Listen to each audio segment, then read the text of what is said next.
Hello, and welcome to 100% Real with Ruby. Today, I have Marcy Nevin back on, and it's been years, so I don't blame you if you don't remember the, 7 podcasts that we've done together. But a lot of our older ones had to do with a lot of the things that sabotage us, like alcohol, like perfectionism, like people pleasing, just being an overworker and lacking life fulfillment and life satiation. And I feel like this also factors into our goals with fitness and with health, because if we don't really have anything compelling in our life, we make health and fitness absolutely everything. And that in itself comes with a lot of detriment.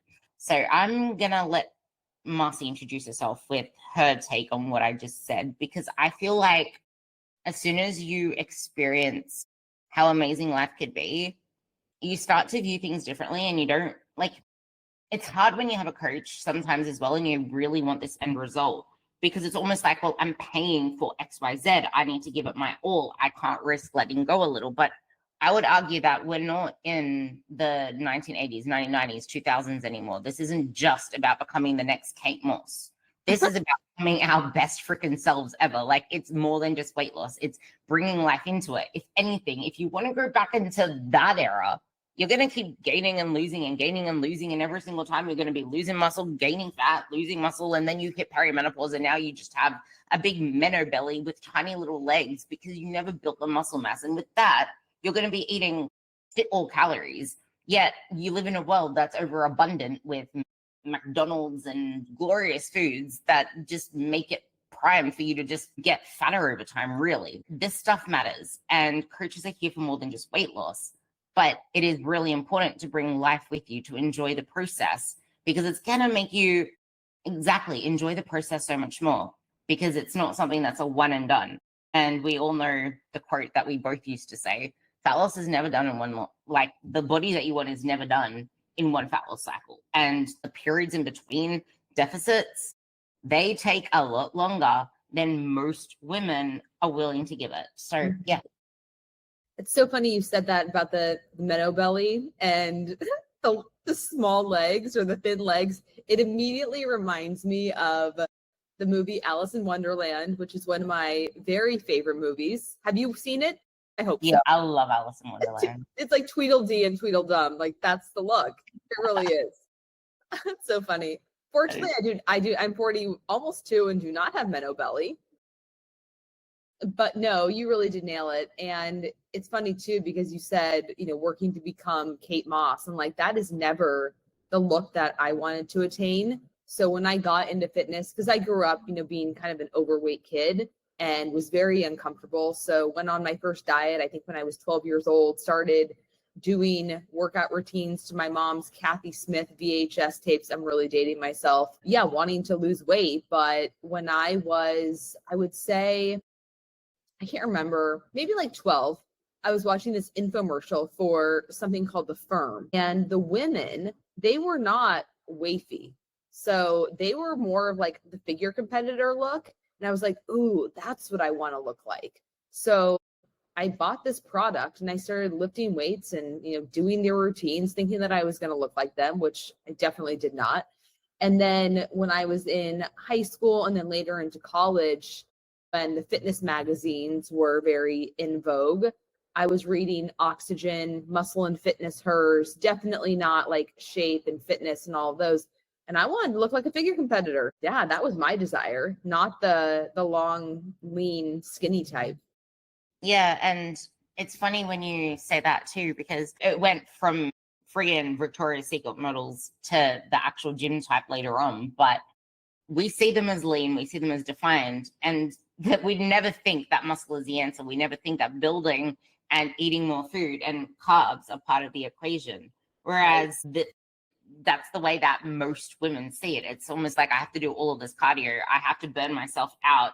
There's no way that they could be eating that much food and looking like that. There's no way that the only way there, well, not the only way there, but the way there is to actually stop dieting all the time.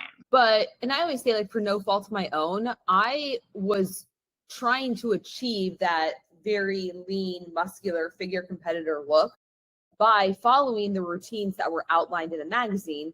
not knowing at the time, because, ignorance is, well, not really bliss, but I thought that I was doing it right because I was following the routines, and not realizing that essentially it was a competition prep diet and training protocol. They were suggesting do 45 to 60 minutes of fasted cardio every morning, then go back in the afternoon and lift weights with a body part split, very high volume. And then also eat this low calorie diet that is high protein, fairly low carb, very low fat, all clean foods. And yeah, believe that you're going to look like these women gracing the covers when, oh, by the way, they're not also telling you that these women are on steroids. Right. So it's just like the math didn't math, and pieces didn't really line up. But I thought that's what I needed to do. So I followed it and certainly did not get the desired results that I was after. It's funny. And really, I don't want to say I burnt myself out in the process, because I loved every damn minute of it. I became so hooked, and it was my lifestyle it still is. And I enjoy it, right? So it's never felt like a chore for me. I mean, do I always enjoy going and doing my 45 minutes of cardio on the step? No, not necessarily, but it's not something that I just have to drag myself to do. It's become a part of my life. And I really feel, well, I guess it's more of the reward of doing the work is what is most enjoyable at this point. But so I didn't burn myself out necessarily from a mindset perspective. It was more what I did to my body in the process that I had to spend a very long time digging myself out of that hole, because I just tanked my hormones, crashed my adrenals, all of that. It's funny that you say that, because I think that this is going to be more relevant to everyone listening. And I feel like this podcast is probably going to be the most powerful, because what you just said is probably how others are experiencing it. Because there's a lot of GPT coaches out there, and just coaches out there that are saying you're burnt out, you're this, you're that, the other. But there are many women out there that don't actually feel burnt out. They claim to love it, but a lot of that is out of fear as well. And they're not wanting to say anything else. It's almost like they believe it so much to be true because it's all they've ever said. And the same, now I never realized this until you just said it then, but I was going through that same process before. I was doing the comp preps. I actually did the comp preps. I did all of that crap. And I can't really say it burnt me out until now, looking back on it. It's almost like, yeah, my body had enough. That's why just shit hit the fan. But yeah, your body burnt out. Your mind didn't burn out. Yeah, because it might be the stories I was telling myself as well, like so many of the women listening to this. And I feel like it's actually the worst fate, because you feel like it's working. You have this fear that you don't want to let go of it. So you're doing everything out of a desire to even keep it, because you don't want to take a step back.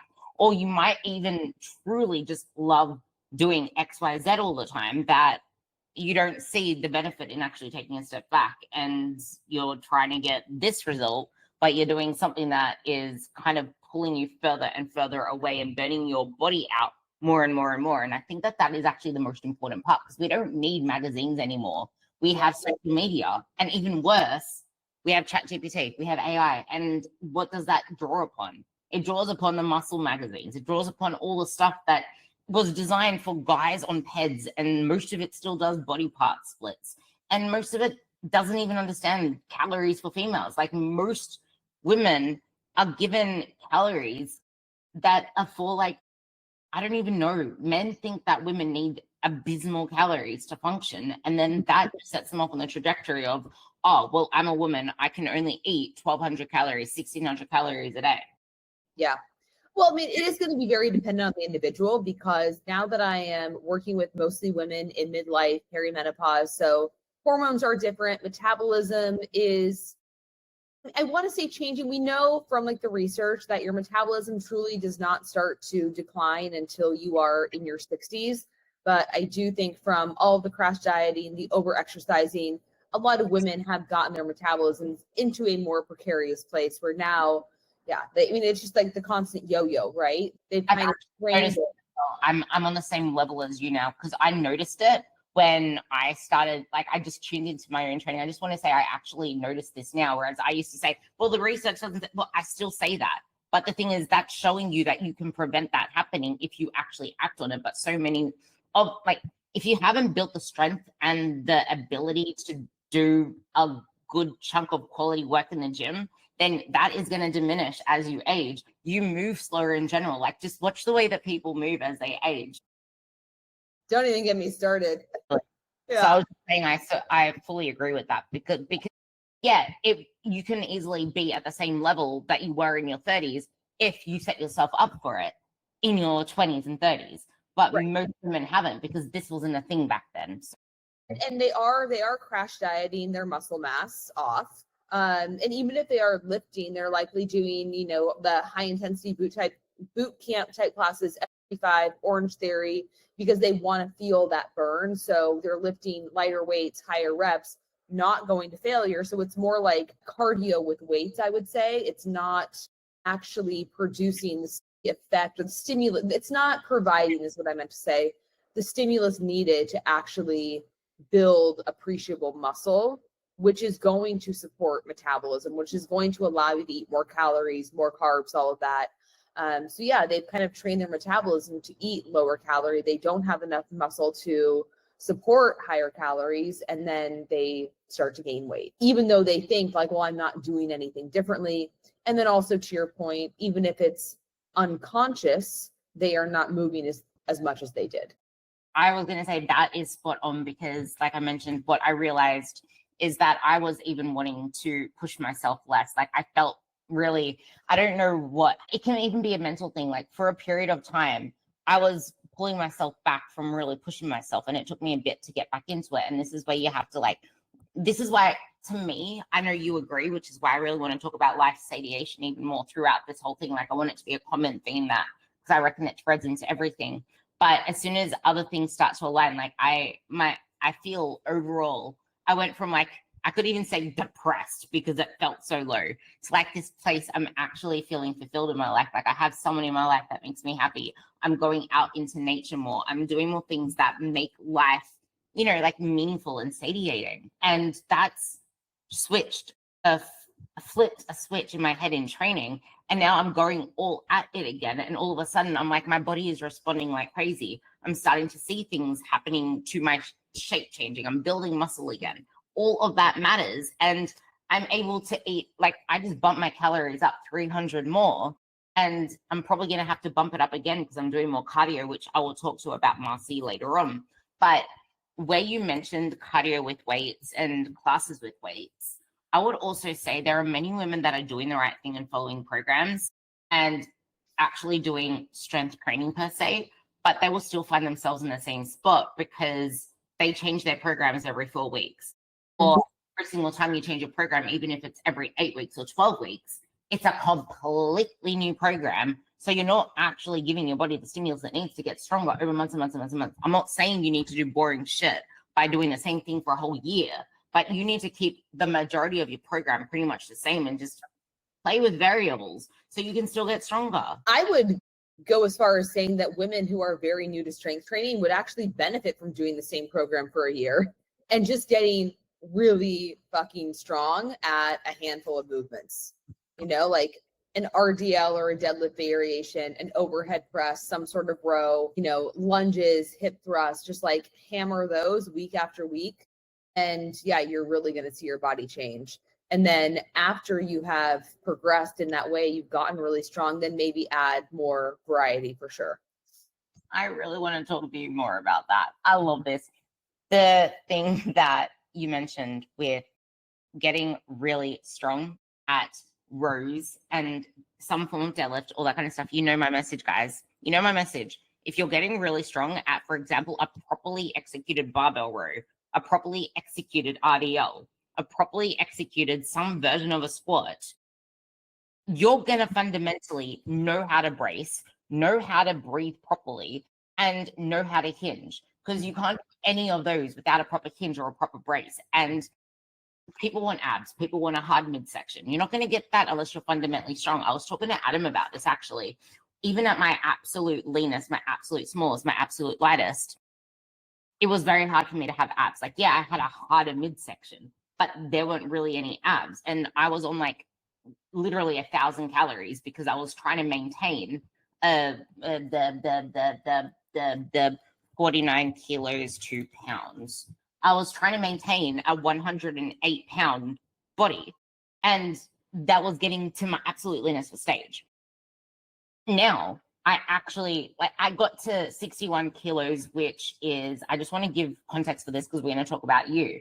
But then I got up to like 61 kilos during my build, and I sat at 61 kilos, which is 135 pounds.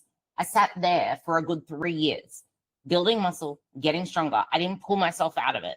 In fact, this is where I wanted to bring life satiation into this for both points of that, because if I put all my intrinsic worth on how I perceive my body to look and what I feel like that then makes of me, or feeling judged or whatever, then that isn't going to sit well. And a lot of people get triggered at that stuff. And it's got nothing to do with your body. It never has anything to do with your body. It's got to do with so much other stuff. So you need to have life to fill you up. And I think that that's what started to help, because I had my life going for me back then. I was always hiking. I was always going out, and this was pre-COVID. And then the life satiation with doing the same shit over and over again with your training, that's going to bore you if you're using your training as something that's meant to entertain you, because you don't have anything else in your life to do that for you. I think that that's what has been a huge part of what's helped me, because I never really went to it for that reason. Like, yeah, there are some things that I could play around with in my very end accessories, but I fundamentally have stayed to the same thing. But what I was trying to say there is, I didn't have any abs throughout that whole process. The only time that I got my midsection hard and tight and toned was when I eventually, not even when I lost the weight after the gain, the bulk period, it's been over time of consistently then maintaining this body and getting stronger, because you can't diet your way to tight and toned. That is all lifting, unless you want to get by on hardly anything. Bring life satiation into this. Well, I see it from a little bit of a different perspective, because the majority of my clients are wanting to achieve weight loss. And this is really interesting that you bring it up, though, because it is something that I have been saying now for years, that I had created content around many times.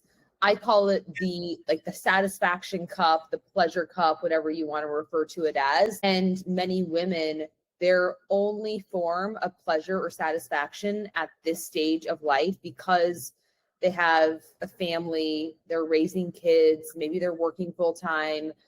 They're part of what we call like the sandwich generation, where they might also be not only raising kids, but caregivers for older parents.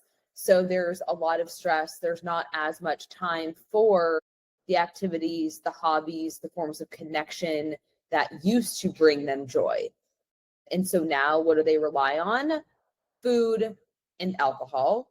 And then because we have access to so many of those dopaminergic activities, so Netflix, online shopping, social media, like that really becomes people's source of pleasure, and like both connection and disconnection.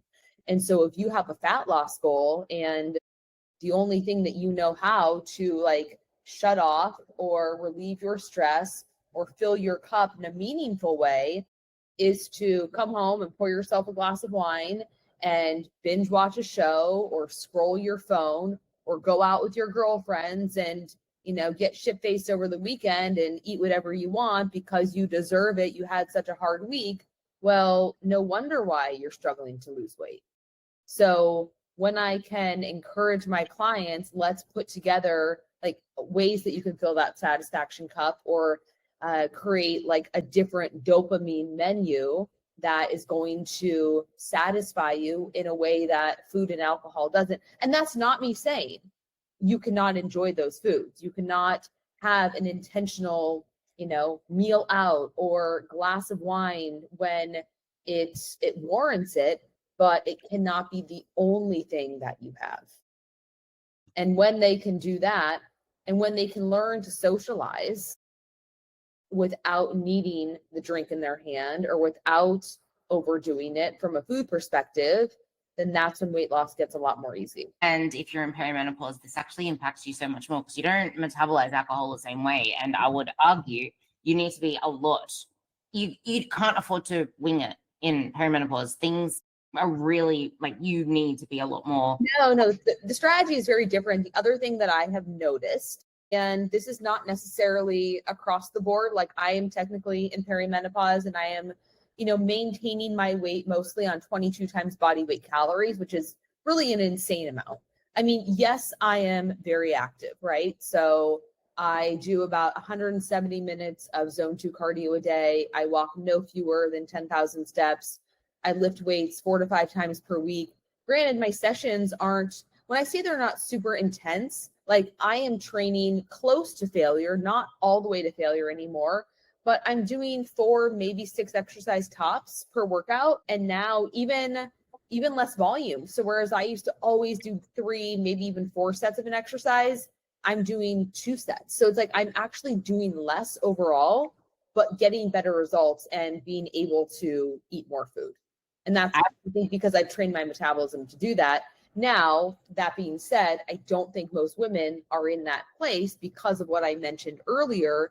So what I'm finding is that I can't just use a generic, TDEE calculator that I get online, or that maybe a macro calculator, or like a tracking app like MyFitnessPal is going to give, and assume that that's going to be accurate. I do find that a lot of women at this age actually need fewer calories than I would think that they would need on paper, or that an equation would spit out. And also that the whole 80-20 rule, 80% of your foods can come from, whole unprocessed, and then you've got like 20% wiggle room, which, let's be honest, turns into closer to like 30% at the end of the week. I'm seeing it more, it needs to be 90 to 95%. I've always seen it that way. Your body just does not metabolize that processed junk as much anymore, or as well, I should say. It needs more fiber. It needs the way it makes you feel as well. Yeah, what you said about it wouldn't work for other women as well. That, like, I was actually going to say that, because you need to build the engine. You can't just cruise on it like Marcy has. You need to do the base work. And one thing that I'm a huge proponent of before we actually can build your calories up is we need to build that engine up through your training. We need to build your training capacity. We need to build your ability to actually be more active through the day. We need to be able to fix your food choices. But the thing is, it doesn't really matter about any of that stuff if you haven't done the work for the life satiation stuff. And now I want to shift into the fat loss side of things, because I have many clients who are struggling to lose fat, but it's more so the life satiation thing. It's your source of comfort is doom scrolling your phone at night. You're not getting a good night's sleep. It's the only time where you feel content is when everyone else in the house is asleep. So then you keep yourself awake, because now you finally have time to yourself. And that's just creating this cycle that's sabotaging you in the end. And then there are the people that have emotional eating as well. And then the alcohol, like you mentioned. Yeah, what do you have to say about that one as well? I reckon people pleasing is a huge part of this.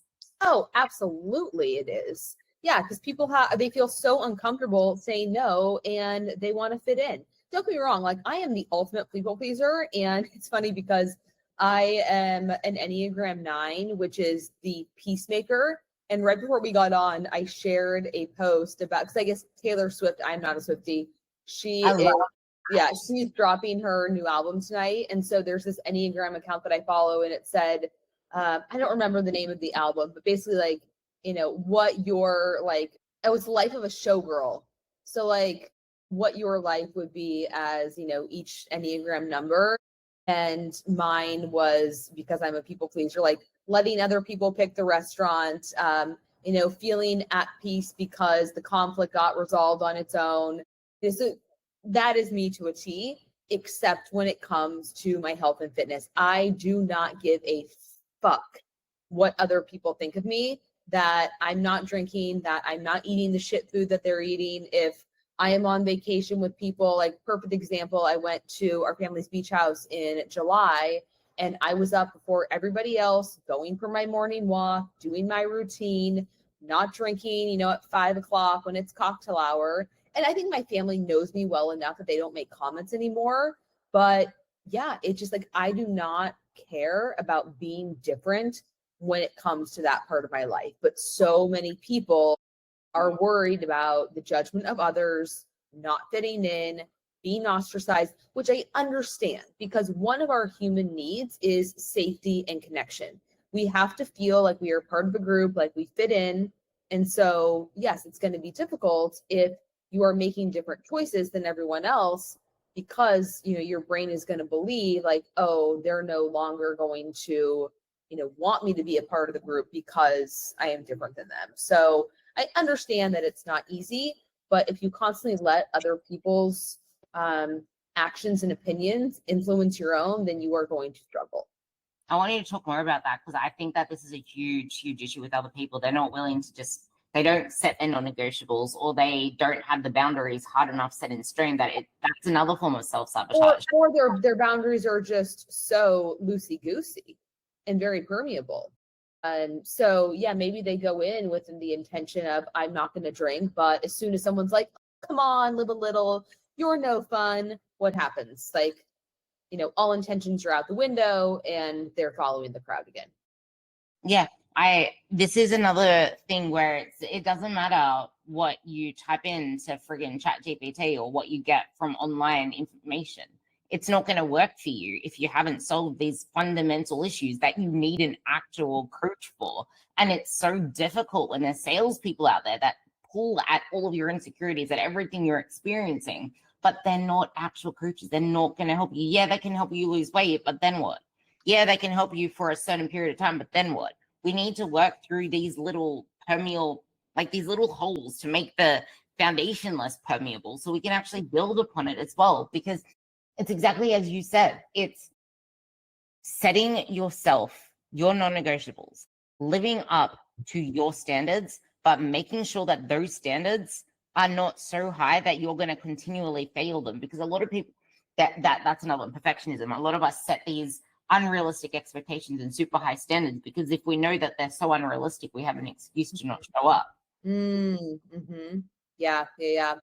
So that's been my experience with a lot of my clients. And it's one of the reasons why I don't do one-time macro counts, because unless I know that someone really has the foundations in place, so their habits and routines are solid, their mindset is in a good spot, they're not dealing with these issues that we were just talking about, then sure. But if I just throw someone a macro count and be like, okay, good luck, and they haven't addressed all of these other underlying issues, limiting beliefs, mindset blocks, then yeah, good luck following it for any length of time needed to actually get result. Or more importantly, even if you can get the result, good luck maintaining it.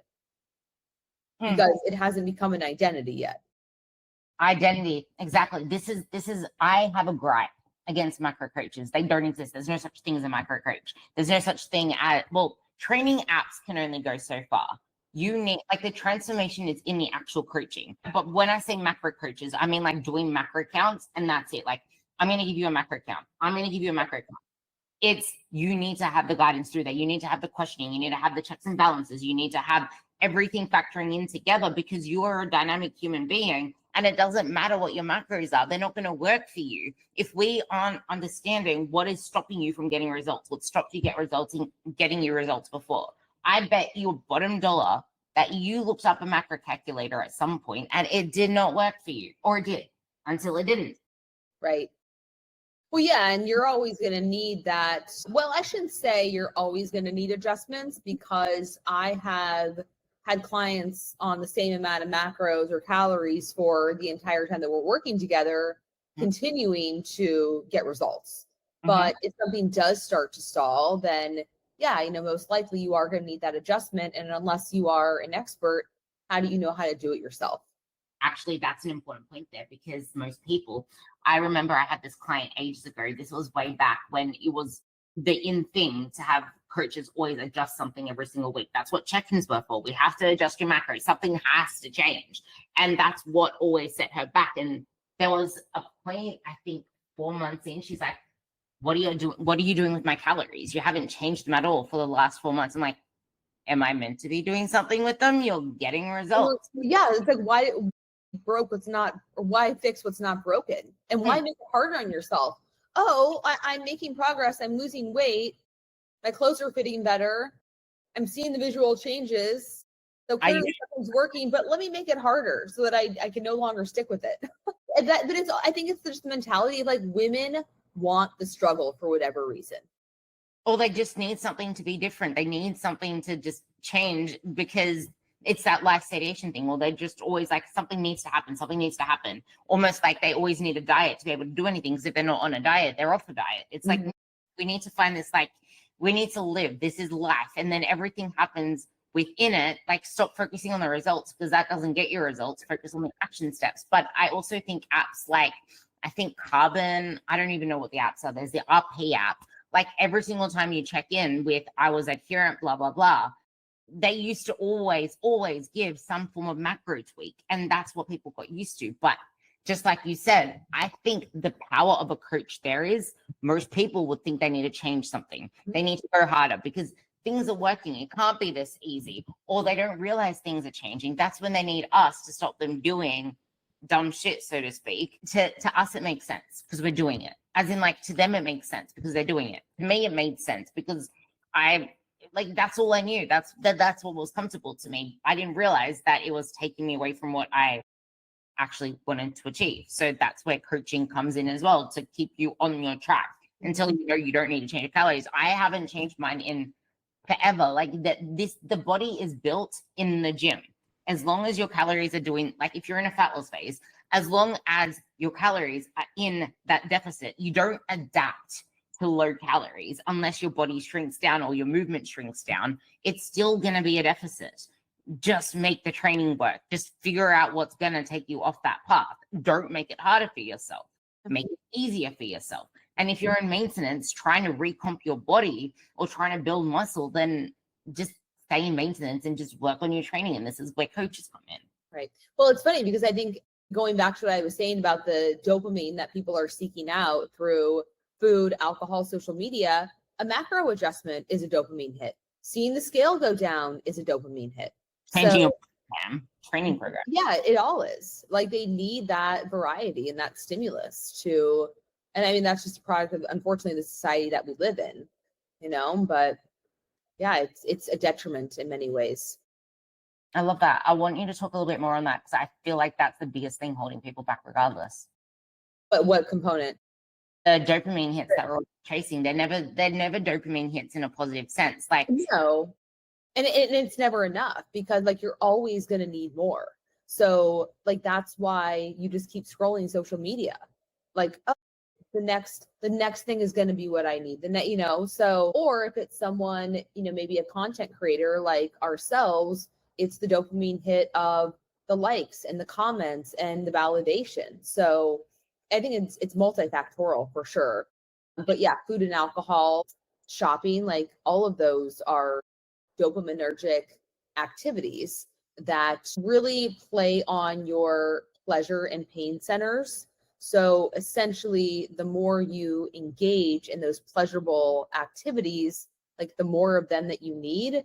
And then in order to balance it out so that you don't need as much to feel fulfilled or satisfied, you actually have to push more on the pain side of the, what do you call it? The teeter-totter, right? And so the pain side is going to be doing hard things. So anything that is going to take you out of your comfort zone, maybe that's like an ice bath or a cold shower, or I would even say like, you know, meditation, because it forces you to be with your thoughts and sit with yourself, which can be very uncomfortable. Like a full-on social media detox, like that is going to be pushing on that pain center to kind of help balance things out a little bit. It's funny that you say the meditation part as well, because I feel like sometimes our perception of hard things is let's just do more training, but sometimes it's the complete opposite. But in that sense too, sometimes we hold ourselves back from doing anything different, anything that we could fail at, because once again, how are we going to be perceived? Who's going to judge us? And because we don't do the hard things, we don't have anything to make us feel confident, to make us feel like, hey, I can do this. We don't show up to our word. And I think that's where a lot of the high standards also come from. We think that everything should be done perfectly, but at the same time, we're not willing to actually do the hard thing when it feels hard, or when we feel any bout of resistance, we feel like it's a bad thing, or it should be easy. I should be able to just show up. No, you need to get out of the house and get your butt to the gym if you want what you say you want. There's that spectrum as well. Well, and isn't it ironic that everyone who labels themselves as a high achiever, a perfectionist, and so if they cannot do it with 100% commitment, perfection, then they're not going to do it at all. And it's like, isn't that more of a definition of like having a low standard for yourself, that you're not taking any action? Like, make that make sense. The more that you end up disappointed in yourself, the more that you're proving to yourself that you can't do it, the more that you're proving to yourself, hey, I can't show up. Hey, I'm never going to get results. I always fail. I never can stick to what I said. I mean, well, no shit. Like, what you're expecting of yourself is not where you are currently at. I'm not saying you can never, ever achieve that, but right now we need to build things up. And this is something I wanted to bring up as well. I feel like a lot of women will struggle with fat loss because they feel like it's always going to have to be this hard. I'm always going to have to find this level of friction. Whereas it actually gets easier the more that you do the thing, the more that you make it your identity. And identity is a huge part of this. But also the sacrifices that you make in a fat loss phase are not the same ones that you make when you're outside of a fat loss phase. So I think that's an important thing to tie it up with, I reckon. So what would you... Well, but at the same time, I mean, it's not going to have to be as rigid when you're in fat loss. So when you're in maintenance, of course, you're going to be able to have a little more freedom and flexibility. But I was actually having a conversation with a client of mine right now, because she's definitely in that messy middle where she is approaching a number on the scale that she has been at before, but she says is where her body always gets stuck. And, you know, what do I do to break past that? And a lot of times women say like, oh, my body's just not meant to be below a certain number. And it's like, no, your brain doesn't want to go there because something happens. So whether it was you got to that number or below it at some point, and you realized, oh my gosh, I'm going to have to keep going with this lifestyle in order to get lower or in order to maintain this. And now that feels uncomfortable. Your brain is going to create resistance, and it's going to unconsciously self-sabotage, because even if it's somewhere where you desire to be and there are going to be benefits on the other side, your brain, because it has not achieved that, or because when it did achieve it, it associated it with pain of some sort. Going back to what we were talking about, my friend started to not invite me places because I was no fun anymore. I was getting negative comments. People were giving me a hard time. Yeah, it started to feel harder. I didn't want to have to maintain this forever. And you're going to start to self-sabotage. So it's just reminding yourself that even if you lose the weight, you still have to continue being that person who lost the weight in the first place. My favorite phrase is, you can't go back to your old lifestyle unless you want the results of your old lifestyle back. So while yes, there can be more freedom and flexibility, you don't have to be maybe quite as structured, you are still going to have to maintain some semblance of moderation, intention, keeping up with those routines, whether that is getting your movement in, lifting weights, I mean, really doing both, monitoring progress. So tracking some metric or data. That can be measurements, it can be weight on the scale, how your clothes are fitting. I mean, I would say a combination of all three is probably going to be the best. And maybe even continuing to track your food in some capacity, at least until you have that self-assurance that you can maintain. And then you can, find ways to, I guess, for lack of a better word, I don't like to use the phrase like eat intuitively, but eat more mindfully. But maybe you continue to put foods on a food scale to make sure that your portion sizes are in check. It's like, you can't just completely shut off from what you did to achieve that result and assume that you're going to maintain it. I love that. That's why people gain the weight back. Yeah, exactly this. And you don't just become that person overnight. This is why you need to build This is why we need to first make the platform impermeable, like get rid of all of the leaky spots, because then you will become the person in the meantime. You will develop the lifestyle in the meantime, but you're not going to get there by just focusing on results or just focusing on planting flowers, growing the flowers. We need to figure out where these weeds are coming from. We need to figure out if the soil is even fertile to start with. We can even make the soil more fertile if we want to grow plants faster. Like, there are a lot of other things outside of just watching flowers grow that will help the flowers to grow. But I really liked what you said there, because it's really important to understand that when you're wanting any change, it comes with challenging what you fundamentally believe to be true as well about yourself, about what other people perceive of you. Mm-hmm. And if you don't challenge that, even if you think that it is the way, you're going to keep finding yourself stuck in the same cycles and you're going to trigger yourself back. But there was something you said, I wanted to relate it to a client just before we tie it up, because with her, the self-sabotage wasn't about hitting a goal weight. It's that she never thought that, well, she doesn't think that it's ever going to be possible for her. She doesn't think that she can lose the weight because in the past she's never done it before. She keeps sabotaging, or because she feels like she's been in a calorie deficit for so long, she isn't going to lose weight because she hasn't. But at the same time, it's like, are you really in a calorie deficit this whole time? Have you really been dieting your whole life? You need to become realistic with what is actually happening, because if you've been emotionally eating, if I've been mentally dieting, it's actually realized by you, then you'll realize that you haven't actually been doing all of the things and not getting results. I need to be realistic with what I've actually been sticking to and realize this is a different approach and it can actually happen for me. It's not my metabolism. It's not my hormones. I just need to be honest with the fact that I haven't done the hard thing of making walking a non-negotiable, getting my steps up to 10,000. If your steps are below 5,000, that is why. So the calculator could say 1,600 calories is your maintenance, but I would say it's definitely not your maintenance if you're in a midlife, if you haven't built muscle, and if you're sedentary. Yeah, I'll let you tie it up with that, because I think that's really important, and it sums up what I wanted to say about the matching your expectations with your reality. Yeah, I mean, I think a lot of people are delusional, and I want to create content around this and basically say, you swear up and down that you are doing everything right, but if I were to follow you around for even a day with a video camera, would that be true? Mm-hmm. Would you be weighing everything on a food scale? Would bites, licks, and tastes be sneaking in? I mean, those are the two things that I think really make the most difference, where people are lying to themselves and they say that they're tracking, but they're tracking their macros, but they're not hitting their macros. And then they end up at maintenance or maybe in a slight surplus, and they believe that tracking doesn't work for them. Their body's broken. It's like, no, you just did not work it properly. It always works if you work it right.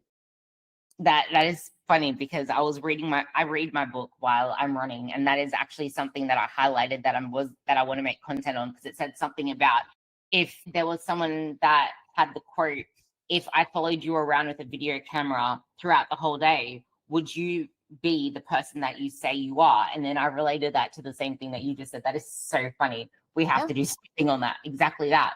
So I think that is a really strong thing to leave you guys with to end this podcast, because it's exactly what I wanted to say today. And the fact that we both want to say something on the very same thing means that it's a salient message that you need to take home. The question is, if we were to get a security camera footage of you going around your house, you at the gym, all of that for a whole week, would that line up with who you say you are, what you say you do, and what you fundamentally believe to be your truth? Yeah. Because facts don't care about your feelings and the data doesn't lie. So if you're not getting the results, there is a disconnect. And it's not your hormones. It's not your metabolism. It's your lifestyle. Be your own fly on the wall and let us know if that question changes anything for you.